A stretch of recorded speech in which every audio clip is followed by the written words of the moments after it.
Thank you.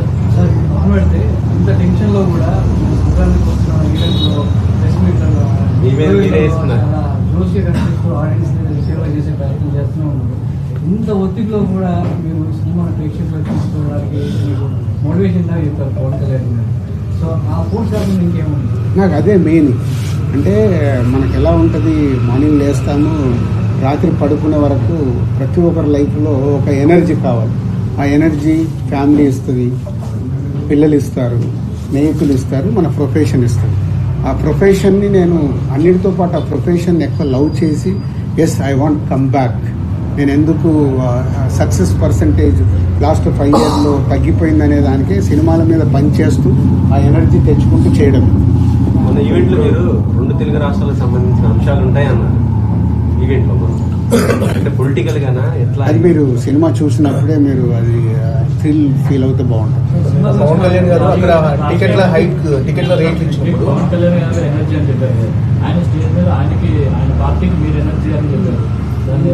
పనిచేశారు అంటే అది నాకు తెలియదు. ఇప్పుడు కళ్యాణ్ గారు మొన్న అలా చెప్పే వరకు కూడా నాకు తెలియదు. ఆ రోజు నేను వకీల్ సాబ్ సినిమా చేద్దామని అప్రోచ్ అవ్వడం, ఇలాంటి సినిమా కంబ్యాక్ చేయడం కరెక్టా కాదా అని కళ్యాణ్ గారికి డిస్కషన్. ఆ టైంలో నా పాయింట్ ఆఫ్ వ్యూలో అంటే ఈ సినిమా చేయడం వల్ల మీరు రేపు థియేటర్ నుంచి మీరు ఇప్పుడు పొలిటికల్గా కూడా ఇన్వాల్వ్ అయినారు అని డిస్కస్ చేసిన తర్వాత, మరి ఇలాంటి సినిమాకు ఎకానమిక్స్ ఎలా ఉంటాయి, డబ్బు గురించి తర్వాత ఆలోచిద్దాం సార్. ఈ సినిమా వెళ్ళాలి, ఈ సినిమా రీచ్ అవుతుందని నమ్ముతున్నాను, డైరెక్టర్ కూడా నమ్ముతున్నాడు. బట్ చాలామందికి ఇదేదో రీమేక్, మేము అలా చూడట్లేదు.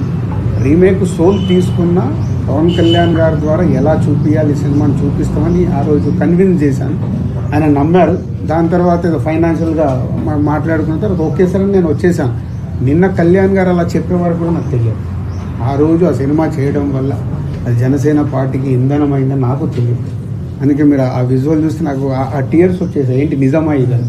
అంటే లైఫ్లో చాలా మూమెంట్స్ మనకు తెలియకుండా జరుగుతాయి. బట్ ఆ కళ్యాణ్ గారు అది గుర్తుపెట్టుకొని అలా చెప్పడం అనేది ఆయన కాళ్ళకు దండం పెట్టాలంటే. ఒక డిప్యూటీ సీఎం, ఒక లీడర్ అయింది, నా పార్టీకి ఇలా ఇంధనం అయింది అని అంటే ఇట్స్ గ్రేట్ థ్యాంక్ఫుల్. మామూలుగా అయితే ఎవరు చెప్పరు, ఎందుకు చెప్పి, బట్ ఆయన అంత పబ్లిక్గా చెప్పాడంటే ఆ సినిమా నా పైన ఉన్నది, ఆ రోజు జరిగిన మూమెంట్కి ఆయనకు పాదాభివందనం. లాస్ట్ టైం మిమ్మల్ని టీజర్ తర్వాత క్వశ్చన్ అడిగారు. ఇప్పుడు రామ్ చరణ్ గారు గ్లోబల్ స్టార్, ఈ సినిమా ఎంతవరకు ప్యాన్ ఇండియాలో కానీ మిగతా మార్కెట్స్ లో కానీ ఎంతవరకు వర్క్ అయ్యేది ఉంటే మీరు అందరూ ఇప్పుడే టీజర్ రిలీజ్ అయింది కాబట్టి ఇంకా చూడాలి ముందు అన్నారు. ఇప్పుడు ఆల్మోస్ట్ 2 రోజులు 3 రోజుల్లో ఏమనుకుంటారు? అదర్ మార్కెట్స్ లో మీ expectations first pan India everywhere reach అవుతుందండి. ఏ రేంజ్లో రీచ్ అవుతుంది అనేది ఇప్పుడు తెలుగు స్టేట్స్, మన తెలుగు వాళ్ళు ఉన్న దగ్గర అయితే is going to is extraordinary నా ఫీలింగ్. ఇప్పుడు అదర్ లాంగ్వేజ్లోకి వెళ్తున్నప్పుడు వాళ్ళు సినిమాని ఎలా చూస్తున్నారు, ఎలా ఓన్ చేసుకుంటున్నారు అనే దాని మీద డిపెండ్ అయి ఉంటుంది. అది వాళ్ళు మార్నింగ్ షో అయ్యాక వాళ్ళ రెస్పాన్స్ని బట్టే డిపెండ్ అవుతుంది. మనం ముందు ప్రెడిక్ట్ చేయలేము, ఎందుకంటే ఇది ఒక సోషల్ కాస్ట్లో వస్తున్న సినిమా కాబట్టి.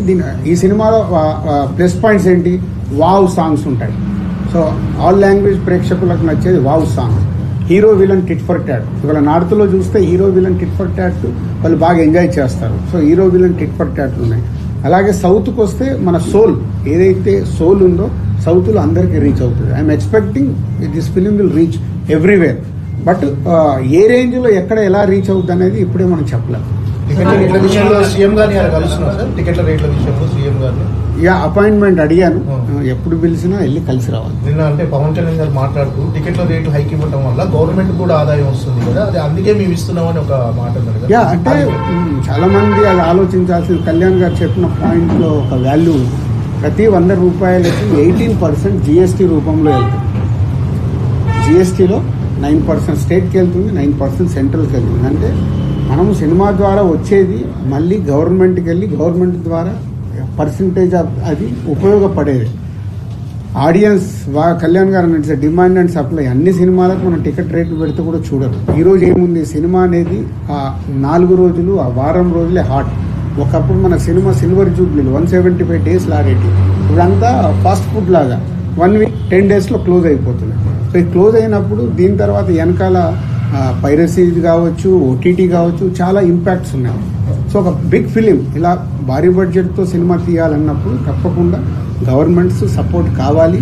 ముందు నుంచి గవర్నమెంట్ సపోర్ట్ చేస్తూనే ఉన్నాయి. వీటికి ఎప్పుడు గవర్నమెంట్ సపోర్ట్ కావాలి. టికెట్ ప్రైస్ పెంచడం వల్ల సినిమా మీద ఎఫెక్ట్ చూపిస్తుంది అంటారు. టికెట్ ప్రైస్ పెంచడం వల్ల సినిమా మీద ఎలాంటి ఎఫెక్ట్ చూపిస్తుంది? ఎందుకంటే తక్కువ రేట్ ఉంటే ప్రేక్షకులు మరోసారి చూసే అవకాశం ఉంటుంది. ఎక్కువ పెంచడం వల్ల రిపీట్ ఆడియన్స్ రాకపోవడం, థియేటర్లు ఖాళీ కనిపించడం అనేది సినిమా మీద ఎలాంటి? సో అందుకే ఎప్పుడు 1 వీక్ 10 days టికెట్ రేట్లు పెంచితే అప్పుడు చూడాల్సిన ఆడియన్స్ అప్పుడు చూస్తారు. సినిమా సక్సెస్ అయినప్పుడు ఆటోమేటిక్గా 2nd week 3rd week normal రేట్లలో చూస్తారు.